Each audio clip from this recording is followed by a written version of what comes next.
जय हिंद। हम क्लास 12 का फिजिक्स पढ़ रहे हैं जिसमें हमारा चैप्टर चल रहा है विद्युत आवेश तथा क्षेत्र, इलेक्ट्रिक चार्ज एंड फील्ड।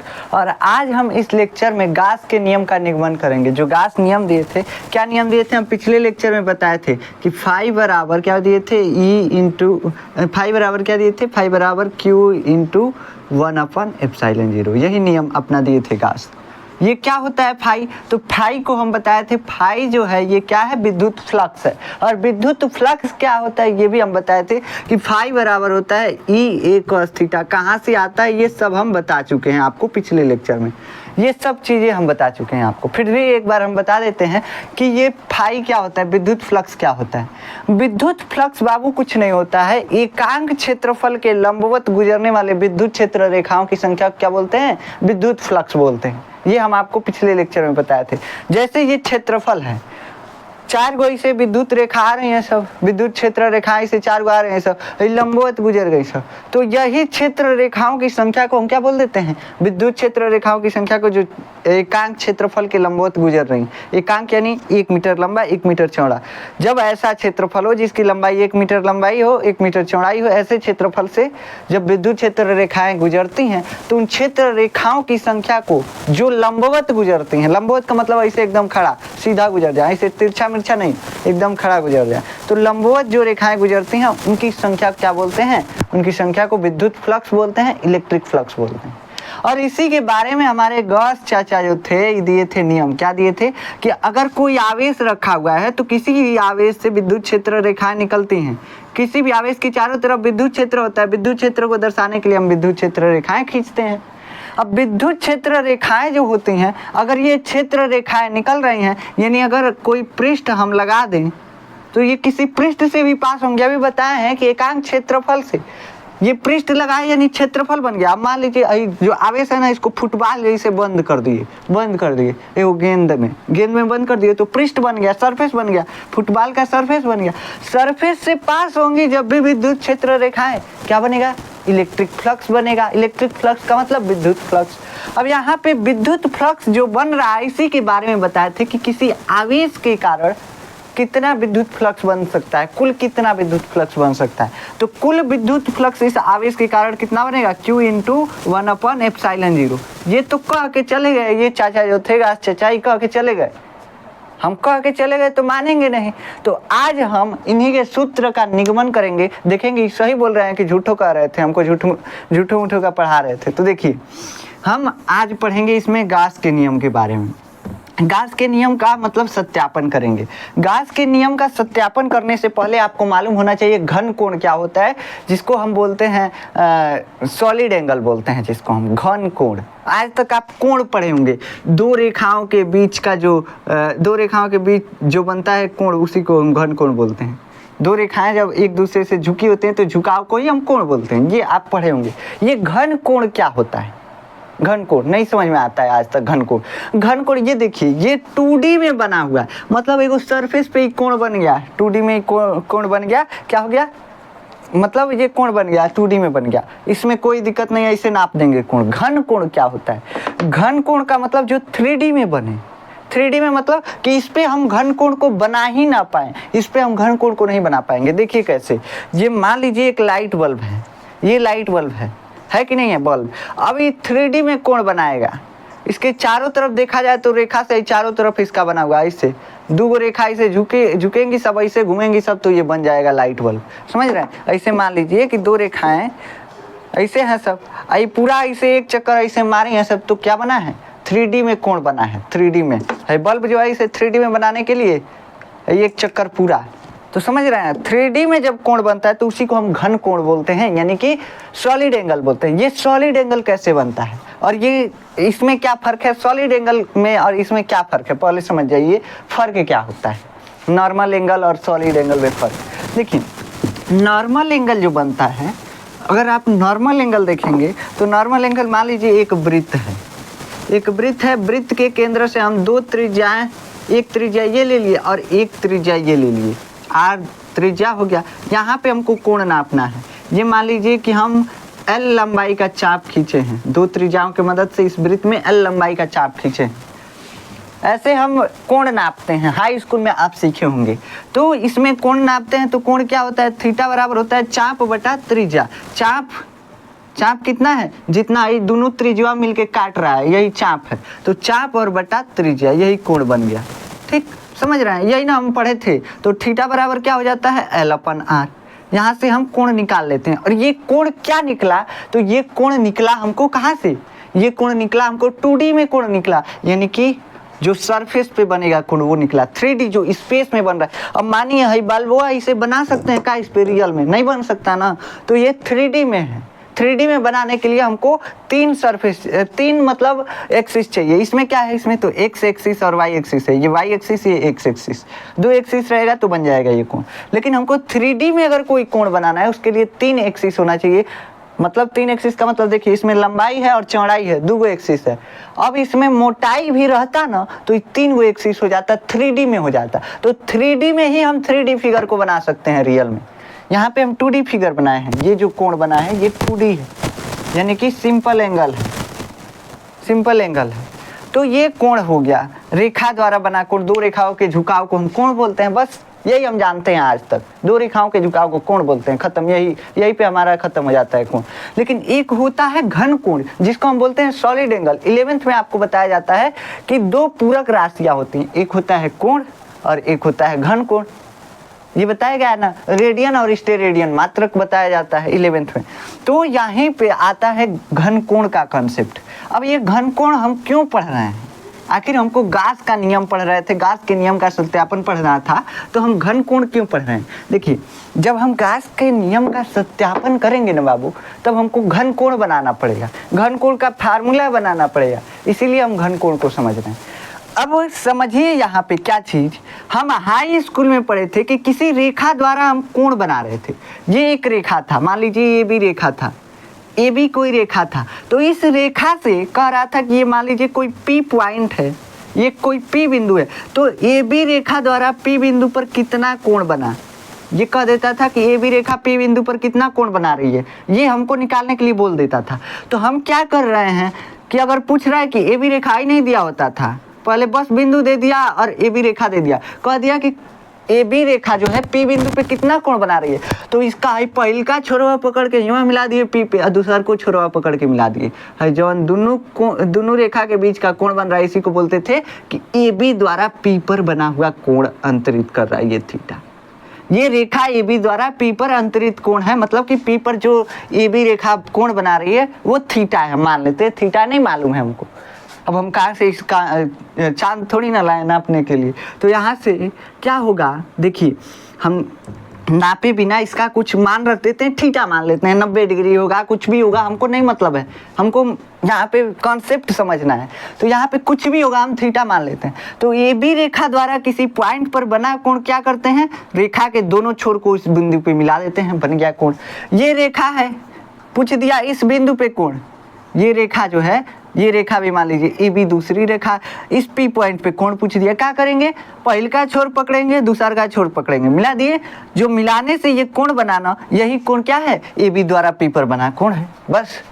तो ये तो 2D का एंगल है, 2D का एंगल है, मतलब सिंपल कोण है, 2 रेखाओं के झुकाव है ये। और किसके द्वारा, तो किसी रेखा द्वारा हम देख रहे हैं।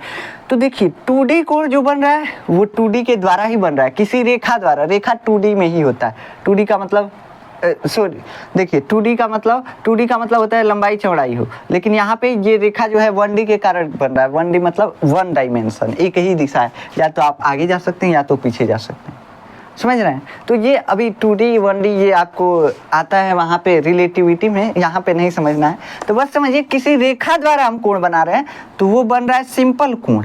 कौन सा कोण बन रहा है, सिंपल कोण।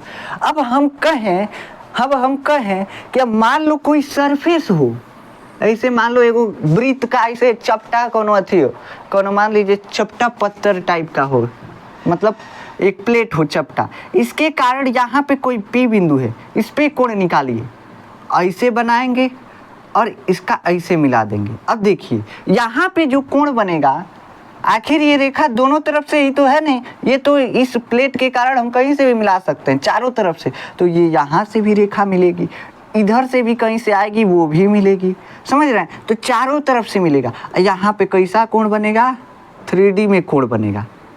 यहाँ पर ऐसे नहीं बन जाएगा, ऐसे नहीं, 3D में बनेगा। 3D में देख रहे हैं, जैसे आप आइसक्रीम खाते हैं तो आइसक्रीमों के नीचे जो कुप्पिया वाला आइसक्रीम देखे होंगे, कुप्पी वाला, ऐसे कोन वाला आइसक्रीम होता है, वो सब कई लोग अलगे अलगे लड़के होते हैं, सब कई लोगों को खिलाते हैं, देखे होंगे। तो देखिए यहाँ पे कोन वाला जो आइसक्रीम होता है, कोन शेप वाला, उसमें नीचे जो एंगल बनता है ना, वही क्या है, वही घन कोण दर्शाता है, जो नीचे एंगल बनता है, समझ रहे हैं। ऊपर जो ऐसे बर्फवा रखा होता है ना, वो भी कोण को दर्शा सकता है। जो बर्फवा ऐसे गोल का रखा होता है कोन शेप वाले आइसक्रीम में, वो भी क्या दर्शाता है, वो भी दर्शाता है, ऐसे रखा होता है ऐसे। ये क्या दर्शाता है, घन कोण को दर्शाता है। तो घन कोण को दर्शाने का तरीका होता है कि कोई भी सरफेस बनाएगा। इसमें क्या बना रहा था, कोई रेखा के कारण बन रहा था, तो ये 2D में बन रहा था, सिंपल कोण बन रहा था। अब घन कोण कैसे बनता है, तो अगर कोई सरफेस हो, कोई क्षेत्रफल हो, यहाँ पे रेखा था, जब किसी क्षेत्रफल द्वारा किसी बिंदु पर कोण बनता है तो वो घन कोण बनता है, सॉलिड एंगल बनता है। नहीं समझ में आया? देखिए बाबू, देखो थरिया देखे हैं, थरिया समझ में आता है ना आपको, तो हई थरिया ले लीजिए एगो, ठीक। अब कहा जाए कि इसके कारण ये बिंदु को, ये P बिंदु है, इस थाली के कारण P बिंदु पे क्या बनाइए, घन कोण बनाइए। तो दोनों ओर से मिला देंगे। ये तो एक्चुअल में दोनों ओर से नहीं मिलेगा, ये चारों ओर से मिलेगा रेखा, यहाँ से भी मिलेगा, अंदर से भी मिलेगा, हर तरह से मिलेगा। तो यहाँ पे एक कोण बनेगा घन कोण, और इसी कोण को हम क्या बोलते हैं, इसी कोण को हम बोलते हैं घन कोण। ये 3D में बनेगा, तो इसी कोण को हम घन कोण बोलते हैं। तो इसको घन कोण को यहाँ से तो हम थीटा से दर्शा दिए 2D वाले को, इस घन कोण को ओमेगा से दर्शाते हैं। और ये ओमेगा का है, तो ओमेगा एगो सिंबल है, एगो सिंबल है ओमेगा। ओमेगा कैसे बनाते हैं, तो W को तनी मनी टेढ़िया दीजिए, दोनों ओर से तनी मनी मोड़ दीजिए, ये ओमेगा बन गया, ठीक। तो ओमेगा बनाने का तरीका, तो ओमेगा से दर्शाते हैं हम घन कोण को, याद रखिएगा।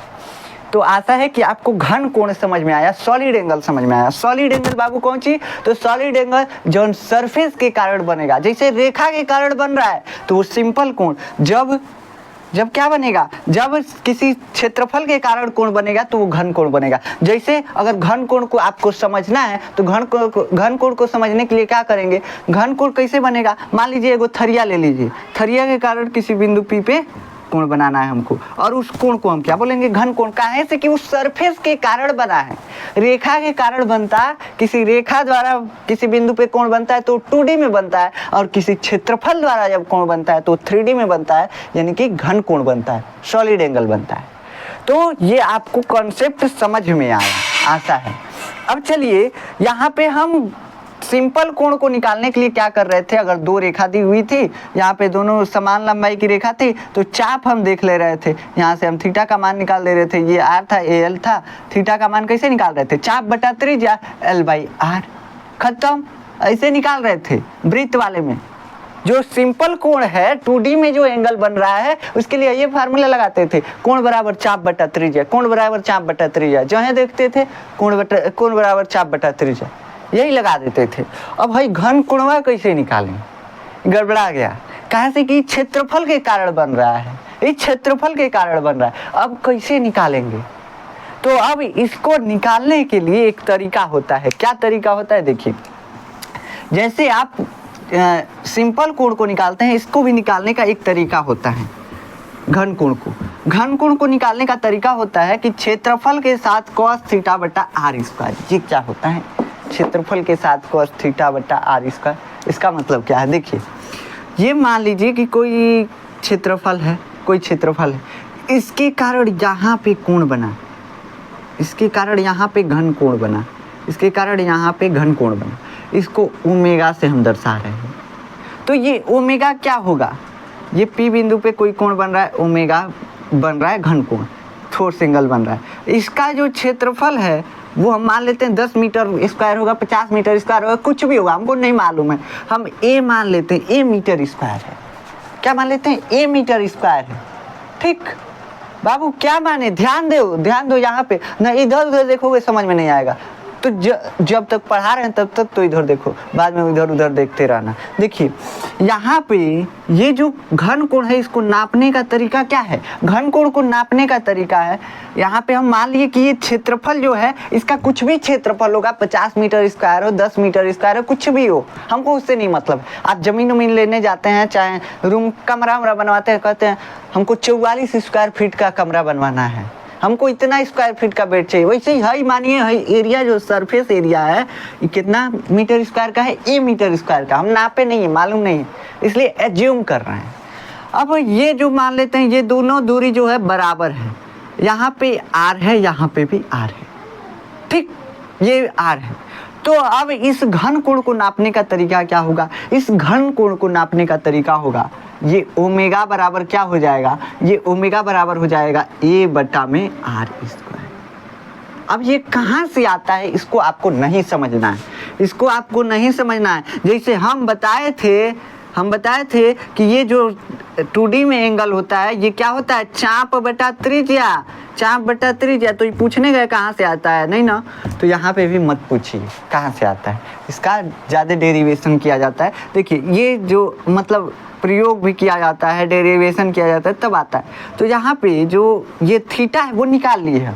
अब यहाँ से ओमेगा कहाँ से आता है मत पूछिए, कहाँ से कि हम यहाँ पे जैसे फार्मूला बनाए वैसे ओमेगा का भी फार्मूला बना रहता है। तो हम यहाँ पे फिजिक्स में इसको, हमको मैथ तो पढ़ना नहीं है कि हम 3D एंगल समझाएं आपको।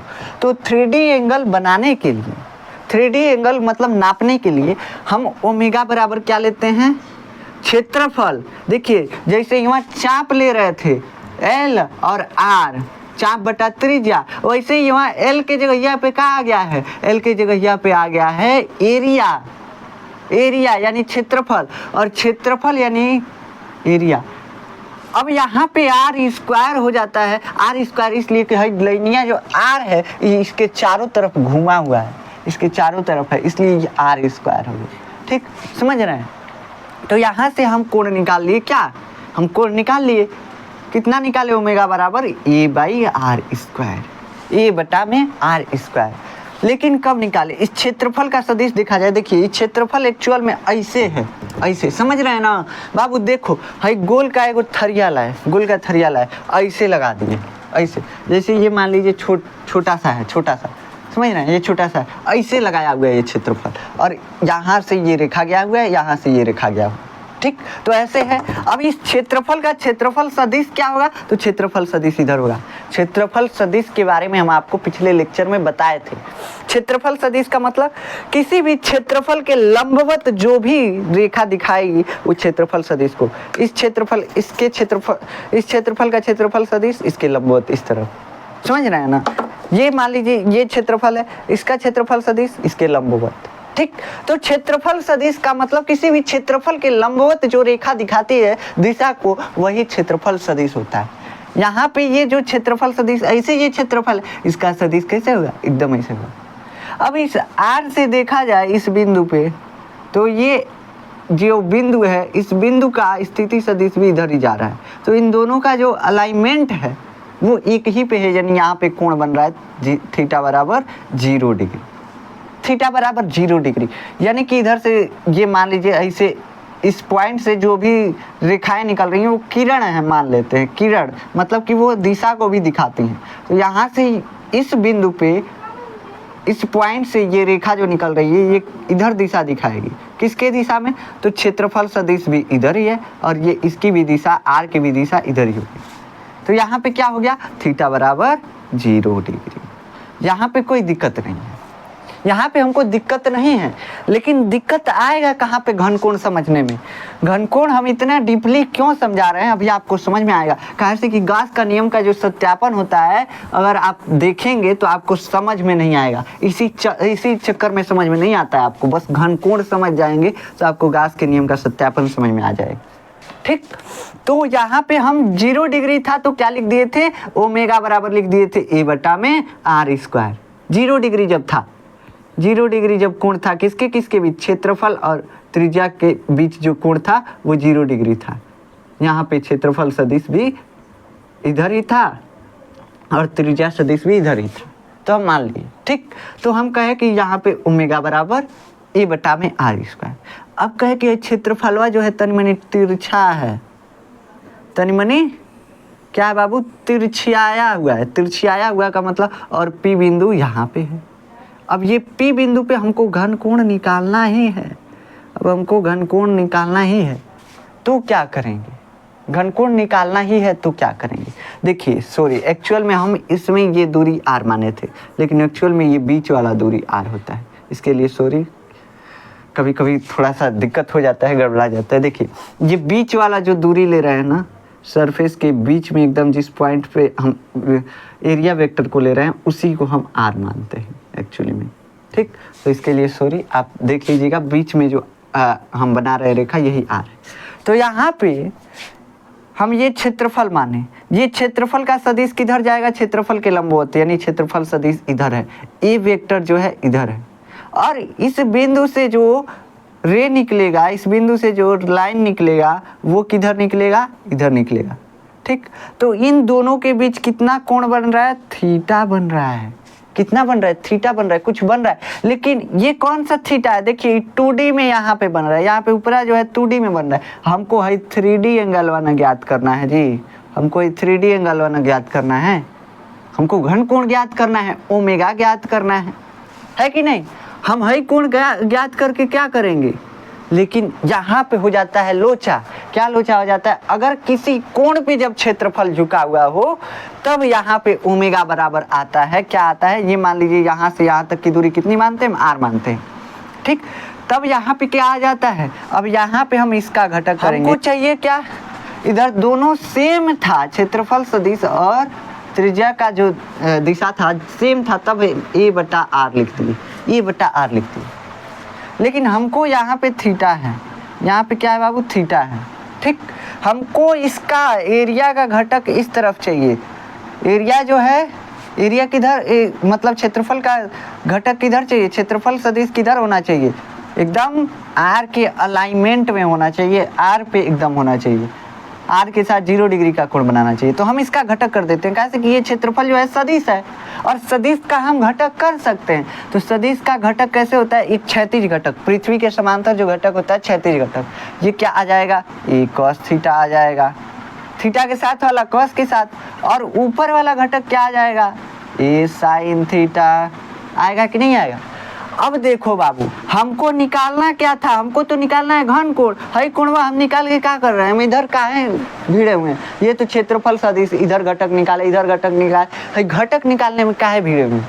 हमको घन कोण निकालने के लिए, हमको घन कोण निकालने के लिए ये जो दूरी है पी से और क्षेत्रफल तक की दूरी, इसके समांतर में क्षेत्रफल सदिश होना चाहिए, तब जाकर के हम घन कोण निकाल सकते हैं। इसके समांतर में क्षेत्रफल सदिश होना चाहिए, मतलब इसके ऊपर ही क्षेत्रफल सदिश होना चाहिए, लेकिन है तो तिरछियाया हुआ है, तो हम इसका घटक करते हैं कि इसके ऊपर आ जाए। घटक किए तो क्या आया, घटक किए तो इधर आ गया ए कॉस थीटा, थीटा के साथ घटक कॉस के साथ आता है, और थीटा के अपोजिट साइन के साथ। यहाँ पे हम ला लिए घटक कौन सा, ए का घटक इधर इस पे आ गया ए कॉस थीटा। अब हम क्या किए थे, तो ओमेगा बराबर क्या किए थे, क्षेत्रफल सदिश, क्षेत्रफल यहाँ पे क्या था, क्षेत्रफल सदिश पूरा पूरा यहाँ पे था, लेकिन यहाँ पे क्षेत्रफल सदिश क्या है, ए कॉस थीटा है, ए कॉस थीटा है। साइन वाला ऊपर वाला छोड़ देते हैं, उसका कोई मतलब नहीं है, और बटा में आर स्क्वायर। तो बाबू देखो, अब यहाँ से घन कोण का फार्मूला क्या निकल के आ गया, ओमेगा बराबर ए कॉस थीटा बटा आर स्क्वायर। यहाँ पे थीटा का मान कितना था, थीटा का मान 0 डिग्री था। अगर 0 डिग्री रखेंगे थीटा का मान इसमें, तो ए और कॉस 0 डिग्री और बटा में आर स्क्वायर। देखिए क्या आ गया, कॉस 0 का मान 1, ए गुणे 1 बटा आर स्क्वायर, और गुणे 1 का मतलब कुछ नहीं होता, ए बटा आर स्क्वायर। आ गया कि नहीं आ गया, ए बटा आर स्क्वायर। तो ये जो क्षेत्रफल सदिश तनिमनी तिरछियाया हुआ हो तब के लिए हम ए कॉस थीटा लगाते हैं, नहीं तिरछा हो तो ये बटा आर स्क्वायर लगा दिए, कोई दिक्कत नहीं है। समझ में आया, तो ये हम यहाँ से निकाल सकते हैं, लगा सकते हैं।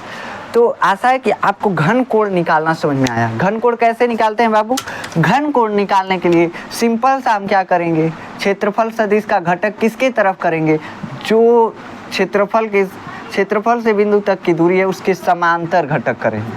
ठीक, ये जो दूरी है इसके समांतर घटक करेंगे। घटक क्या आएगा, a cos थीटा आएगा। आप सिंपल सा फार्मूला याद रखिए, अगर अभी तक नहीं समझ में आया तो आप सिंपल सा फार्मूला याद रखिए कि घन कोण का फार्मूला होता है ओमेगा बराबर a cos थीटा बटा r स्क्वायर। cos थीटा कौन, तो ये थीटा है, cos थीटा बटा r स्क्वायर। बस अब आपका गॉस का नियम सिद्ध करना बहुत आसान हो गया, बहुत आसान हो गया। बस यही फार्मूला हमको लाना था, ओमेगा बराबर a cos थीटा बटा r स्क्वायर। चलिए हम पहला फार्मूला क्या जानते हैं, पहले एगो आवेश लीजिए, पहले एगो क्यू आवेश लेते हैं। हमको फार्मूला क्या लाना है, पहले लिखना है हमको। गास चाचा ने क्या बोला था कि फाई बराबर क्यू इंटू 1/ε0, ऐसा होता है, वो जानते थे। हमको ये सिद्ध करना है कि झूठो बोल रहे हैं कि सही बोल रहे हैं। तो अब देखो, अब यहाँ पे हम आवेश ले लिए क्यू, आवेश ले लिए क्यू। अब इस आवेश को गासियन पृष्ठ से घेर दो, गासियन पृष्ठ। ये गासियन पृष्ठ जो है ना, ये इरेगुलर हो सकता है, गोल हो सकता है। इरेगुलर का मतलब कैसनो टेढ़ बकटेढ़ कैसनो हो सकता है, कोनो दिक्कत नहीं है, पचकल ढचकल चलेगा, सब गासियन पृष्ठ चलता है। तो हम यहाँ पे पचकल ढचकल बना रहे हैं थोड़ा सा, कहाँ से कि हम जनरल फार्मूला निकालेंगे। आप चाहें तो गोली गासियन पृष्ठ लीजिए, कैसा भी पृष्ठ हो सकता है, बस वो पृष्ठ इस आवेश को पूरी तरह ढकना चाहिए, पूरी तरह ढकना चाहिए। बंद गासियन पृष्ठ लेना है, बंद गासियन पृष्ठ, ठीक। तो बंद गासियन पृष्ठ, काल्पनिक बंद गासियन पृष्ठ ले लिए, कल्पना के हिसाब से लिए। ये काल्पनिक है, यहाँ पे पृष्ठ तो है नहीं, काल्पनिक है, तो काल्पनिक है और बंद है, पचका ढचका हुआ, हमको उससे मतलब नहीं है, बंद है, कैसा भी शेप हो, शेप से कोई मतलब नहीं है। यहाँ पे हम बंद गासियन पृष्ठ ले लिए। ये मान लिए आवेश है, इस बिंदु पे आवेश है Q, इसको मान लेते हैं P। समझ में आया। अब यहाँ पे हम निकालते हैं आपका विद्युत क्षेत्र, सॉरी फाई निकालते हैं। फाई क्या होता है, फाई मतलब विद्युत फ्लक्स निकालते हैं। इस आवेश के चारों तरफ विद्युत फ्लक्स निकालते हैं। इस आवेश के कारण इस बिंदु पे पहले हम क्या करते हैं, देखिए हम क्या करते हैं, अगर हम छोटे से पार्ट से, छोटा सा पार्ट से अगर हम विद्युत फ्लक्स निकाल लें तो हम क्या करेंगे, हम ऐसे ही छोटे छोटे पार्ट से विद्युत फ्लक्स निकाल के जोड़ देंगे तो पूरे जितना भी सरफेस है उससे निकल जाएगा। तो हम पहले शुरू करते हैं कैसे कि इरेगुलर सरफेस है, इरेगुलर सरफेस मतलब कि अटरंडम सरफेस है, पचकल ढचकल है। तो पहले तनी मनी से निकालते हैं, तनी मनी से कितना गुजरता है, और उसके बाद तनी तनी निकाल करके क्या कर देंगे, जोड़ देंगे, तनी तनी निकाल करके जोड़ देंगे। तो अब देखिए अब क्या करते हैं, यहाँ पे हम पहले हम मान लेते हैं ये जो हम एरिया लिए हैं छोटा सा है, देखिए ये बल्ब है, फुटबॉल के जैसा दिख रहा है ना, फुटबॉल के जैसा। इसके अंदर मान लीजिए वो आवेश रखा हुआ है, एगो आवेश फेंक दिए इसके अंदर, ठीक। इस पे है छोटा एरिया ले लिए, इस छोटा सा एरिया ले लिए, छोटा सा एरिया, ठीक। अब ये छोटा सा एरिया को हम मान लेते हैं कि DA एरिया है, ये एरिया जो है DA है और इसका सदिश इधर है, ठीक। DA एरिया मान लिए। अब इस पे हमको, इस DA क्षेत्रफल पे हमको विद्युत फ्लक्स निकालना है, इससे निकलेंगी विद्युत क्षेत्र रेखाएं। हम मान लेते हैं कि इससे जो विद्युत क्षेत्र रेखाएं निकल रही हैं ऐसे निकल रही हैं, ठीक। इसे थोड़ा सा सरफेस ऐसे बनाते हैं, ठीक। यहाँ से इस सरफेस का क्षेत्रफल सदिश इस तरफ है, यहाँ से मान लेते हैं इसे, ये आवेश के चारों तरफ तो विद्युत क्षेत्र रेखाएं निकलती हैं, आप जानते ही हैं, आवेश के चारों तरफ निकल रही। ये कोई विद्युत क्षेत्र रेखा ऐसे गई, ई ऐसे गई, ई जो है ऐसे गई, ठीक। समझ रहे हैं कि नहीं समझ रहे हैं, ई जो है इधर ऐसे गई। तो जो विद्युत क्षेत्र रेखा है वो कैसे है, इधर गई, ठीक। अब इधर गई तो यहाँ से मान लेते हैं ये क्षेत्रफल सदिश है, क्षेत्रफल सदिश के साथ ये थीटा कोण बनाते हुए गई। क्षेत्रफल सदिश का मतलब कि इस छोटे से क्षेत्रफल का वेक्टर है, DA का वेक्टर है, ठीक। क्षेत्रफल सदिश, क्षेत्रफल के लंबवत, इसके लंबवत DA वेक्टर है। अब क्या हुआ, ऐसे गया तो हमको फार्मूला मालूम है, अभी बताए हैं, फाई बराबर क्या होता है, E into DA cos theta, E into A cos theta हम बताए थे, E into A cos theta, यही बताए थे बाबू। हम क्या निकाल रहे हैं, हम छोटे से क्षेत्रफल से विद्युत फ्लक्स निकाल रहे हैं, छोटे से क्षेत्रफल से, बहुत छोटका है, बहुत छोटका। जब कोई भी चीज़ बहुत छोटका होता है तो उसके साथ D लगा देते हैं, D phi, D phi E, ये फाई ई निकाले थे, तो डी फाई ई यानी कि इस छोटे से क्षेत्रफल के कारण विद्युत फ्लक्स, इस छोटे से क्षेत्रफल के कारण विद्युत फ्लक्स डी फाई ई हम मान लेते हैं बराबर, जब कोई भी बहुत छोटा होता है ना तो उसके साथ डी लगा देते हैं, तो इसीलिए यहाँ पे डी लगा दिए हैं। आपको हम बताए थे जब हम सिंपल मैथ पढ़ा रहे थे, बेसिक मैथ, ई यहाँ पे विद्युत क्षेत्र की तीव्रता इस आवेश के कारण इधर होगी, इधर, ठीक, ई मान लेते हैं, ठीक। उसके बाद ये वेक्टर, इसका डीए वेक्टर है, डीए वेक्टर का परिमाण कितना होगा, ये डीए होगा, डीए वेक्टर का परिमाण कितना होगा, डीए होगा, डीए जो क्षेत्रफल सदिश है इसका परिमाण निकालेंगे तो कितना होगा, डीए होगा, बस वेक्टर हट जाता है, यही ना है। तो हम क्या लिख दिए, यहाँ पे लिख दिए डी ए, और उसके बाद यहाँ पे कॉस थीटा पहले से है, कॉस थीटा पहले से है। देखिए थोड़ा सा हम यहाँ पे नीले मार्कर से लिख देते हैं जो पहले से है, यहाँ पे ई जो था ये भी पहले से है, कॉस थीटा भी पहले से है, कॉस थीटा भी पहले से है। कॉस थीटा कौन सा है, ये कॉस थीटा है। देखिए हम आपको बताए थे कि कोई अगर सरफेस हो, ऐसे सरफेस हो और इससे ऐसे निकल रहा है विद्युत क्षेत्र और यहाँ से एरिया वेक्टर, इन दोनों के बीच का कोण थीटा हो तो फाई बराबर क्या होता है, ई इंटू ए कॉस थीटा। यही बताए थे कि नहीं बताए थे बाबू, ध्यान रखो, यही बताए थे ना, ई इंटू ए कॉस थीटा। ये एरिया वेक्टर है, ये विद्युत सदिश है, विद्युत क्षेत्र का सदिश है, ठीक, विद्युत क्षेत्र रेखा का सदिश है। तो यहाँ पे भी तो वही सिचुएशन है, विद्युत क्षेत्र रेखा का सदिश और एरिया वेक्टर, यहाँ पे भी सिचुएशन वही है, हम वही कर रहे हैं। देखो यहाँ पे हम एरिया जो है, एरिया का परिमाण निकाले तो कितना आएगा, डी ए आएगा, डी ए यहाँ पे रख दिए, विद्युत क्षेत्र का परिमाण ई आएगा और एरिया वेक्टर का परिमाण डी ए आएगा, हम रख दिए फार्मूला में। अब बस इसको सॉल्व करना है और कुछ नहीं करना, बस इसको सॉल्व करना है। अब ये वो चीज़ याद करो, क्या याद करना है आपको, क्या याद करना है आपको, देखिए हम आपको विद्युत क्षेत्र का फार्मूला क्या बताए थे, ई बराबर क्या बताए थे, ई बराबर बताए थे 1/4 पाई एप्सिलॉन 0 क्यू बटा में आर स्क्वायर, यही बताए थे कि नहीं। ये जो दूरी है इसी को हम आर मानते हैं, इस बिंदु पे हमको विद्युत क्षेत्र निकालना है कि नहीं, तो इस बिंदु पे विद्युत क्षेत्र पी बिंदु पे निकालना है, तो इस क्यू से दूरी जो है इस बिंदु की आर है और वही दूरी हम आर स्क्वायर इसमें लेते हैं,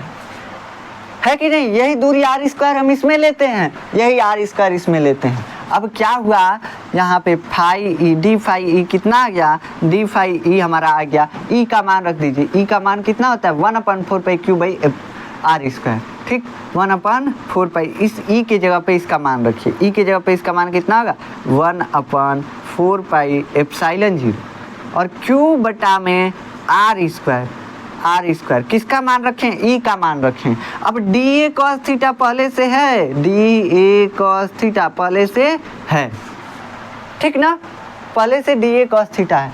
ये क्षेत्रफल जो है इस क्यू पे, इस आवेश पे मान लेते हैं हम डी ओमेगा क्या बना रहा है, कोण बना रहा है, छोटा सा घन कोण बना रहा है।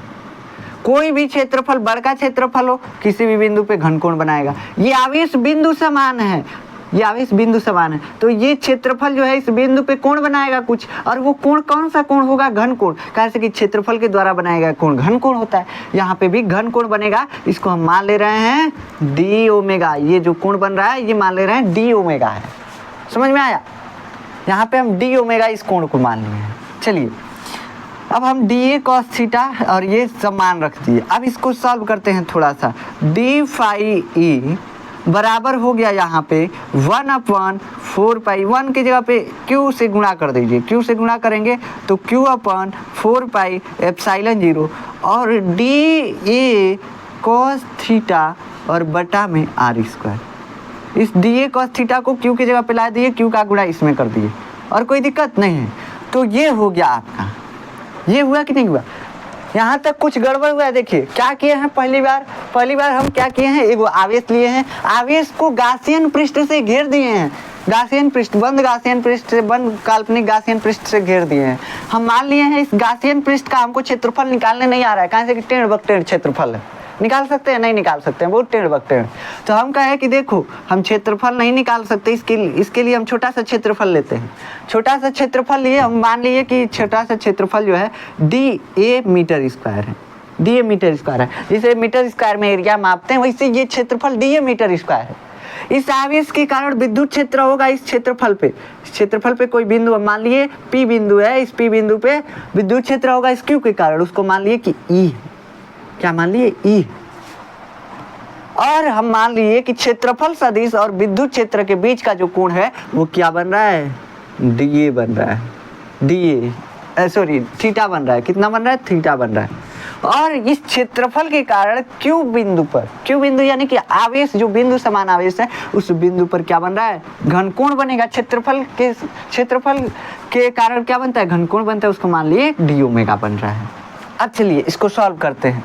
अब जब इसको सॉल्व किए तो क्या किए कि हमको पता है कि फाई बराबर होता है E इंटू ए कॉस थीटा, लेकिन भाई जो छोटका क्षेत्रफल है, बहुत छोटका क्षेत्रफल है, इससे विद्युत क्षेत्र रेखाएं बहुत कम निकलेंगी। अब बहुत कम संख्या में विद्युत क्षेत्र रेखाएं निकलेंगी, इसका मतलब कि बहुत कम विद्युत फ्लक्स होगा, बहुत छोटका विद्युत फ्लक्स। जब भी कोई छोटका आता है ना तो उसके साथ छोटका डी लगा देते हैं। छोटका डी का मतलब बहुत छोटका है, बस।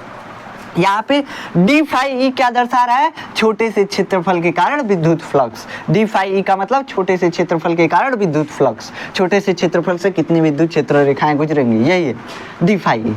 और यहाँ पे ई हम रख दिए, और क्षेत्रफल क्या है, देखिए यहाँ पे ई का मान अभी भी ई है, हम ई रख दिए, विद्युत क्षेत्र का मान रख दिए।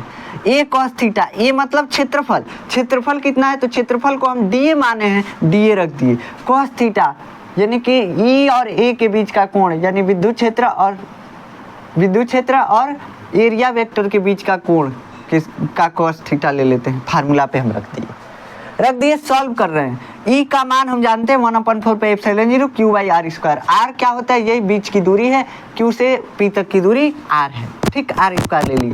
अब हम क्या किए, Q का गुना 1/4 पाई में किए तो Q बटा 4 पाई एप्सिलॉन 0 आ गया। अब यहाँ पे आर स्क्वायर नीचे बचा था, डी को यहाँ पे भेज दिए, या आर स्क्वायर को डी ए कॉस थीटा के नीचे भेज दिए, तो डी ए कॉस थीटा के नीचे आर स्क्वायर भेजे। अब यहाँ पे कुछ ध्यान दो बापू, यहाँ पे कुछ ध्यान दो, यहाँ पे कुछ बन रहा है, क्या बन रहा है, देखिए ध्यान देंगे तो आपको बहुत कुछ यहाँ पे दिखेगा कि डी ए कॉस थीटा बटा आर स्क्वायर क्या बन रहा है, डी ए कॉस थीटा बटा आर स्क्वायर क्या बन रहा है। हम अभी ओमेगा का फार्मूला बताए हैं, ए कॉस थीटा बटा में आर स्क्वायर, यही बताए हैं कि नहीं बताए हैं। यहाँ पे इस क्षेत्रफल और यही ना त्रिज्या है, यहाँ से Q से और P तक की त्रिज्या यही ना है, तो इसके बीच कितना कोण बन रहा है, थीटा। ये क्षेत्रफल है, क्षेत्रफल का बिंदु के साथ कोण कितना है, थीटा बन रहा है। क्षेत्रफल सदिश का बिंदु से जो लाइन आया उसके साथ कितना कोण बन रहा है, थीटा। अब देखो यहाँ पे क्षेत्रफल हम क्या लिए हैं, डी ए, तो डी ए का मान यहाँ पे डी ए है। कॉस थीटा ये थीटा का कॉस है, और बटा में आर स्क्वायर, ये जो दूरी होता है आर होता है, तो यही आर स्क्वायर। अब यहाँ पे देखोगे आप देखोगे तो यहाँ पे हम घन कोण ये कितना माने हैं, डी ओमेगा। तो हमको डी ओमेगा यहाँ से अगर निकालना हो तो इस फार्मूले के तहत हम क्या निकालेंगे, इस फार्मूले के हिसाब से ए के जगह पे क्षेत्रफल के जगह पे डी ए रख देंगे। क्षेत्रफल कितना है इसका, छोटे क्षेत्रफल डी ए है। कॉस थीटा, ये थीटा का कॉस लेना है तो कॉस थीटा, और बटा में इनके बीच की दूरी, क्षेत्रफल और बिंदु के बीच की दूरी का स्क्वायर, आर स्क्वायर। तो डी डब्ल्यू बराबर हम निकाल लिए डी ए कॉस थीटा बटा आर स्क्वायर, और यहाँ पे क्या है, डी ए कॉस थीटा बटा आर स्क्वायर, यानी डी ए कॉस थीटा बटा आर स्क्वायर डी डब्ल्यू के बराबर है, सॉरी डी ओमेगा के बराबर है। अब इसको हम यहाँ से हटा सकते हैं, तो डी फाई ई बराबर हो जाता है Q अपन 4 पाई एप्सिलॉन 0, और उसके बाद यहाँ पे क्या लिख सकते हैं, डी ए कॉस थीटा बटा आर स्क्वायर की जगह पे डी ओमेगा क्या है, इस Q आवेश पर अंतरित घन कोण है, किसके कारण, इस छोटे से क्षेत्रफल के कारण। डी ओमेगा थोड़ा सा कोण बन गया, हमको मिल गया कोण। अब क्या करें, हमको मिल गया यहाँ से कोण, और यहाँ तक हम फार्मूला अब डिराइव कर लिए। अब कुछ नहीं करना है, अब हमको निकालना है छोटे से क्षेत्रफल से हमको क्या मिल गया, विद्युत फ्लक्स मिल गया, लेकिन हमको संपूर्ण क्षेत्रफल से निकालना है, संपूर्ण क्षेत्रफल से। और हम आपको जब बेसिक मैथ पढ़ा रहे थे आपको, तो हम क्षेत्रफल निकालने के लिए बताए थे समाकलन किया जाता है। बताए थे कि नहीं बताए थे बाबू कि समाकलन किया जाता है। अब इसका समाकलन करेंगे, क्षेत्रफल निकालने के लिए हम बताए थे कि समाकलन कर दो क्षेत्रफल निकल जाता है। कोई छोटा सा क्षेत्रफल मालूम है, समाकलन कर दो क्षेत्रफल निकल जाता है। वैसे यहाँ पे करेंगे, यहाँ पे क्या है, डी फाई ई है, डी फाई ई बराबर क्यू अपॉन 4 पाई एप्सिलॉन 0 और डी ओमेगा, यही हमारा आया है। इसलिए ये तो छोटे से क्षेत्रफल से, अतः संपूर्ण क्षेत्रफल से, संपूर्ण क्षेत्रफल से फाई कितना होगा, तो फाई मतलब फ्लक्स, संपूर्ण क्षेत्रफल से फ्लक्स, ठीक, कितना आएगा, तो हम समाकलन कर देंगे। समाकलन का चिन्ह होता है हाथी के सूंड जैसा, इसे टेढ़ में रेखा खींच दो, सांप जैसा दिखता है लेकिन इसको हाथी के सूंड जैसा बोला जाता है, ठीक। यहाँ पे डी फाई ई रख दिए बराबर समाकलन क्यू बटा 4 पाई एप्सिलॉन 0 और डी ओमेगा, बार बार मैं डब्लू बोल दे रहा हूँ इसके लिए सॉरी, तो डी ओमेगा। अब इसका समाकलन कर देंगे, आपका गॉस का नियम आ जाएगा। कैसे आ गया, तो देखो यहाँ पे अगर इसका समाकलन करेंगे, डी फाई ई का समाकलन करेंगे तो बस फाई ई बचेगा। फाई ई क्यों बचेगा, देखिए हम माने हैं कि संपूर्ण क्षेत्रफल से गुजरने वाला विद्युत फ्लक्स फाई है, छोटे से क्षेत्रफल से गुजरने वाला विद्युत फ्लक्स कितना है, डी फाई ई है। डी फाई ई हम छोटे से क्षेत्रफल के लिए माने और संपूर्ण के लिए फाई ई माने, तो संपूर्ण के लिए समाकलन करते हैं, संपूर्ण के लिए समाकलन कर दिए, तो जो समाकलन का आंसर आएगा संपूर्ण ही ना आएगा, तो फाई ई आ गया। फाई ई बराबर कितना आता है, ये देखिए, ये क्यू जो है कांस्टेंट है, 4 पाई एप्सिलॉन 0 कांस्टेंट है, जो आवेशवार रखे हैं वो बदल रहा है का, बार बार हरदम बदल रहा है, कभी 10 कूलम 15 कूलम 20 कूलम नहीं बदल रहा है, जो रख दिए वो रख दिए, खत्म बात। 10 कूलम रखे 20 कूलम रखे, लेकिन जो रख दिए वो फिक्स है, तो ये क्यू का मान यहाँ पे फिक्स है, बटा में 4 पाई एप्सिलॉन 0, 4 पाई एप्सिलॉन 0 ये तो पहले से ही कांस्टेंट है, 4 पाई संख्या, एप्सिलॉन 0 भी संख्या, 8.85 × 10⁻⁻12 ये प्रकाश माध्यम की विद्युतशीलता होती है, ये आपको हम बता चुके हैं। लेकिन है डी डब्ल्यू जो है ना, ये बदल रहा है, छोटे से क्षेत्रफल के लिए कुछ और ही है घनकोण, बड़का क्षेत्रफल लेंगे घनकोण तनी बढ़ जाएगा, तनी और ही बड़का क्षेत्रफल लेंगे घनकोण और ही बढ़ जाएगा, और ही बड़का क्षेत्रफल और ही घनकोण बढ़ेगा, बढ़ता जाएगा। संपूर्ण क्षेत्रफल के लिए हमको घनकोण निकालना है, तो आप ध्यान रखिएगा, क्या ध्यान रखेंगे, जैसे अगर हम पूरा एक चक्कर घूम जाते हैं तो एक वृत्त में पूरा कितना डिग्री का कोण बनता है, 360 डिग्री का, डिग्री में। अब इसको हम अगर रेडियन में कन्वर्ट करते हैं तो ये हो जाता है 2 पाई के बराबर, 2 पाई रेडियन। पूरा संपूर्ण कोण कितना होता है, संपूर्ण सिंपल कोण कितना होता है, ये जो हम संपूर्ण कोण निकालेंगे 360, इसको 2 पाई रेडियन में लिखते हैं, और इसका जो एसआई मात्रक है रेडियन होता है 2D कोण का, लेकिन यहाँ पे तो 3D है, तो संपूर्ण क्षेत्रफल के कारण जो केंद्र पर कोण बनेगा उसका मान होता है वैसे ही यहाँ पे 4 पाई रेडियन, 4 पाई रेडियन, बस आप याद रखिएगा। जो पूरा संपूर्ण कोण होता है, जैसे संपूर्ण कोण 2D में होता है 360 डिग्री बराबर 2 पाई, वैसे ही वो संपूर्ण क्षेत्रफल के कारण जो केंद्र पर एगो कोण बनेगा ना, वो कितना होता है, तो 4 पाई होता है। तो संपूर्ण के कारण हमको निकालना था, तो समाकलन डी डब्ल्यू बराबर कितना हो जाएगा, 4 पाई, क्योंकि संपूर्ण कोण कितना बनता है, 3D में संपूर्ण कोण जो होता है 4 पाई होता है, 4 पाई स्टेरेडियन होता है, स्टेरेडियन, ठीक, स्टेरेडियन इसका मात्रक होता है, तो 4 पाई स्टेरेडियन। अब यहाँ से फाई ई हमारा क्या निकल के आ गया, तो Q अपॉन 4 पाई एप्सिलॉन 0 और डी डब्ल्यू का मान हम अभी निकाले हैं 4 पाई। अब यहाँ से 4 पाई से 4 पाई को उड़ा दो, जैसे उड़ाएंगे 4 पाई से 4 पाई, फाई ई बराबर क्या आ जाएगा, फाई ई बराबर क्या आ जाएगा, Q बटा एप्सिलॉन 0, और यही तो गॉस का नियम है। इसको ऐसे भी तो लिख सकते हैं, फाई ई बराबर 1 अपन, यहाँ पे Q को अलगे कर दीजिए, Q गुणे 1 अपन एप्सिलॉन 0, कोनो दिक्कत, यही गॉस का नियम है, हम सिद्ध कर दिए गॉस का नियम, यही निकालना था। फाई बराबर फाई ई बराबर कितना आता है, Q इंटू 1 अपन एप्सिलॉन 0, फाई ई बराबर Q इंटू 1 अपन एप्सिलॉन 0। इसका एक सिंपल फार्मूला होता है, सिंपल फार्मूला में हम क्या करते हैं, इस गॉसियन पृष्ठ को थोड़ा सा हम क्या मान लेते हैं, गोला मान लेते हैं, स्फेयर मान लेते हैं, तो वहाँ पे थोड़ा सा सिंपल हो जाता है। लेकिन वहाँ पे घनकोण नहीं आता है, घनकोण का कोनो फार्मूला नहीं आता है, कोई दिक्कत नहीं है वहाँ पे। लेकिन यहाँ पे हम आपको ये बता रहे हैं फार्मूला, ताकि आपको समझ में आ सके कैसे ये मतलब जनरल लागू किया जाता है।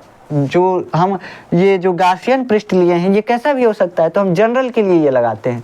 अब स्पेशल केस जब लेते हैं तब उसमें हम ले सकते हैं स्फेयर, और स्फेयर यानी गोला ले सकते हैं। ये जो गासियन सरफेस है ये गोला ले सकते हैं। तो वो जो लेते हैं गोला, तो वहाँ पे थोड़ा डेरिवेशन आसान होता है। लेकिन हम यहाँ पे इसलिए आपको नहीं बताएं डेरिवेशन, क्योंकि आप उसी का इस्तेमाल करने लगेंगे। उसका इस्तेमाल बहुत इमरजेंसी में किया जाता है, जब आपको ये डिराइव करने ना आए तब। उसके लिए नंबर कट भी सकता है, एग्जामिनर काट भी सकता है। वैसे काटते नहीं है एग्जामिनर कोई भी, लेकिन कट सकता है। तो इसलिए हम इसको बताए हैं ताकि आप समझ सकें। अब हम उसको बताएंगे कब, जब आप रिवीजन करेंगे, वन शॉट में रिवीजन करेंगे, तो हम उसके लिए जो गासियन पृष्ठ बनाएंगे वो गोल बनाएंगे। इसका भी एक बार बता देंगे, लेकिन उसको भी गोल बना के बताएंगे। गोल मतलब स्फेयर बना के बताएंगे, ताकि आपको अगर दिक्कत आए तो आप पेपर में कम से कम इसको सिद्ध कर सके। कैसे कि गास का नियम हर बार सिद्ध करने के लिए देता है, एकदम 100% ये इम्पोर्टेंट है। ये जो सिद्ध हम किए हैं ना, ये 100% बोर्ड एग्जाम में आने वाला टॉपिक है। 100% किसी ना किसी सेट में जरूर ही इसको डाल देगा, किसी ना किसी सेट में फेंक देगा। जाओ हल करो, क्या करे, कहेगा गास के नियम का सत्यापन कीजिए, करते रहिए। तो यहाँ पे ये जो जनरल फार्मूला है ये ज़्यादा मान्य होता है, इसका ज़्यादा वैल्यू है। लेकिन जो हम स्फेयर लेंगे वो स्पेशल केस बन जाता है, तो स्पेशल केस के लिए उतना वैल्यू नहीं रहेगा। तो यहाँ पे स्पेशल केस नहीं बनाना है हमको। एक बार हम फिर इसको दोहरा लेते हैं कैसे हम निकाले हैं। तो हम जानते हैं कि घन कोण का फार्मूला क्या होता है। घन कोण का फार्मूला पहले लिखिए, a cos थीटा बटा में r स्क्वायर होता है। ये होता है हमारा घन कोण का फार्मूला। ठीक, ओमेगा का फार्मूला, घन कोण ओमेगा से दर्शाते हैं, ये हम पहले पढ़े हैं। दूसरा चीज़, हमको गास जो बोले थे वो किए हैं। गास बोले थे कि किसी आवेश के कारण हमको संपूर्ण फ्लक्स निकालना है, तो उसके लिए हम आवेश के चारों तरफ एक गासियन बंद पृष्ठ खींच देंगे। पृष्ठ कैसा हो, ऊबड़ खाबड़ कैसा हुआ चलेगा, लेकिन हम बंद करेंगे उसको, पूरा आवेश को पैक कर देंगे। आवेश को पैक कर दिए हम पूरा। हम कहें कि इस क्षेत्रफल पे हम थोड़ा सा क्षेत्रफल लेते हैं। क्यों हम थोड़ा सा क्षेत्रफल लिए? कहे कि हमको इसका क्षेत्रफल निकाल नहीं सकते हैं, संपूर्ण के कारण एक बार नहीं निकाल सकते हैं, निकालने में दिक्कत आएगा। तो थोड़ा थोड़ा करके निकाल के और जोड़ देंगे। तो हम थोड़ा सा क्षेत्रफल लिए, थोड़े से क्षेत्रफल के कारण विद्युत फ्लक्स निकाले। विद्युत फ्लक्स कैसे निकाले? हमको फार्मूला मालूम होता है, फाई ई बराबर ई इंटू ए कॉस थीटा। ये हम पिछले लेक्चर में आपको सिद्ध कराए थे। ठीक, मतलब बताए थे कहाँ से आता है ये फाई ई बराबर ई ए कॉस थीटा। हम कहें कि इस क्षेत्रफल के कारण इस जो बिंदु आवेश Q है, इस पे घन कोण बन रहा है डी ओमेगा, और इस Q से P तक की दूरी R है। ठीक, क्षेत्रफल अब मान लिए dA है, और dA और इस आवेश के कारण विद्युत क्षेत्र होगा। dA और विद्युत क्षेत्र की दिशा के बीच का कोण थीटा है। यहाँ से हम सब फार्मूला में रखे, क्या रखे? तो यहाँ पे विद्युत क्षेत्र का मान E रखे, dA, यहाँ पे A मतलब सरफेस एरिया। सरफेस एरिया कितना माने हैं? dA माने हैं। क्षेत्रफल कितना माने हैं? dA रखे। cos थीटा, इनके बीच का कोण कितना है? थीटा, तो यहाँ पे cos थीटा रख दी। डी फाई ई बराबर 1/4 पाई, जो ई का मान है, ई का मान होता है 1/4 pi epsilon 0 Q by R square. ये हम आपको बता चुके हैं। तो डी फाई ई बराबर 1/4 pi epsilon 0 Q by R square, और यहाँ पे डी ए कॉस थीटा को अलग कर दिए। क्यू को 1/4 पाई एप्सिलॉन 0 में गुणा, क्यू बाई 4 पाई एप्सिलॉन 0 आ गया। फिर यहाँ पे बच गया डी ए कॉस थीटा बटा आर स्क्वायर। हम जानते हैं कि ओमेगा बराबर होता है ए कॉस थीटा बटा आर स्क्वायर, कॉस थीटा बटा आर स्क्वायर। तो यहाँ पे डी ओमेगा कितना हो जाएगा? जो छोटा सा घनकोण अंतरित हुआ है वो कितना हो जाएगा? तो ये डी ए सरफेस एरिया कितना है? डी ए सरफेस एरिया और इस लाइन के बीच का कोण, तो कॉस थीटा और बटा में आर स्क्वायर, इनके बीच की दूरी। तो यहाँ पे डी ओमेगा हो गया, डी ओमेगा क्या हो गया? डी ए कॉस थीटा बटा आर स्क्वायर बराबर डी ओमेगा। तो डी ओमेगा इसके जगह पे रख दिए, और उसके बाद हम क्या किए? सॉल्व किए। तो यहाँ पे ये रख दिया। उसके बाद संपूर्ण निकालना है। छोटे से क्षेत्रफल के कारण हम विद्युत फ्लक्स निकाले हैं अभी तक। कितना आया? Q by 4 pi epsilon 0 into D omega. हम संपूर्ण क्षेत्रफल के कारण निकालेंगे ना विद्युत फ्लक्स, तो संपूर्ण क्षेत्रफल के कारण निकालने के लिए हम समाकलन कर देते हैं। समाकलन हम आपको सिखा चुके हैं कैसे होता है। यहाँ पे समाकलन किए तो डी फाई ई का समाकलन फाई ई बन गया, ठीक, डी हट जाता है बस। इसमें समाकलन किए तो ये सब तो कांस्टेंट है, कांस्टेंट का समाकलन नहीं होता है, वो बाहर ही भाग गया।